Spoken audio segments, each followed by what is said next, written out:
عشبة من العطار تطول الشعر بجنون، تعالج التساقط، توقف تساقط الشعر وتعمل على ملء الفراغات.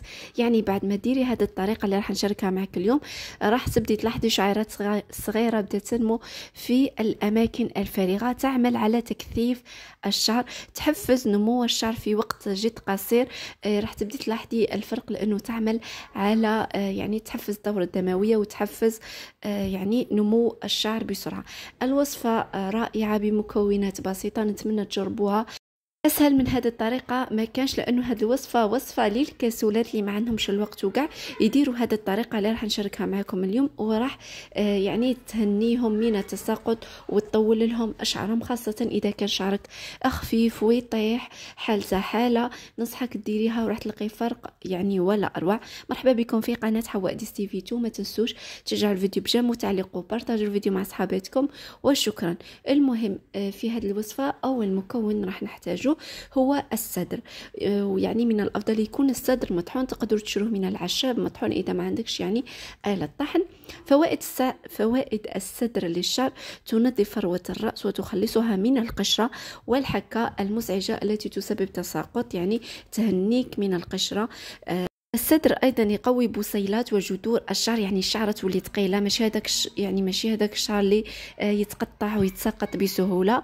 وايضا يطول الشعر ويعطيه لمعانا وكثافه ونعومه. ننصحكم بهذه يعني الطريقه اللي راح نشاركها. او المكون الثاني حبيبتي حبة البركة. ومن فوائد حبة البركة للشعر أنها ترطب الشعر وتحافظ على صحة فروة الرأس، وتقلل من تساقط الشعر، وأيضا تخفف من أعراض الصدفية تاع الشعر. هذا يعني حبة البركة تاني ننصحكم بزيت حبة البركة، مكون رائع للشعر. إذا يعني هكا لقيتوا زيت حبة البركة غير شروه ودخلوا في روتينكم، لأنه عنده فوائد رائعة على الشعر.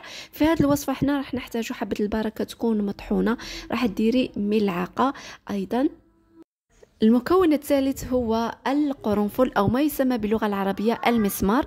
كما على بالكم تاني القرنفل مكون رائع للشعر، لانه يعزز من نمو الشعر ويقلل من التساقط، يجعل الشعر ناعم ولامع فيه لمعه، ويسهل تمشيط وتصفيف الشعر، يعني شعركم ما يقعدش يتعقد، كي تمشطيه بسهوله، ويخلي ريحه جميله في الشعر. يعالج ايضا التهابات فروه الراس. شوفوا كي تكون عندكم فروه الراس تكون صحيه خالية من الحكة أو الفطريات أو يعني القشرة، شعركم راح يكون أيضا صحي ويطول بسهولة، لأنه يعني كي تكون فروة الرأس فيها القشرة وتكون مريضة، هي اللي تخلي الشعر يطيح والشعر يكون غير صحي ويتقطع وكاع. على بها يعني هاد الأعشاب تطهر فروة الرأس وتحفز نمو الشعر. راح تجيبي أيضا القرنفل ولا المسمار، تطحنيه وديري ملعقة كبيرة مطحون بهذا الشكل، وتخلطي المكونات مع بعض. هذه المكونات البسيطة راح تعطيكم فرق واضح ورائع في شعركم.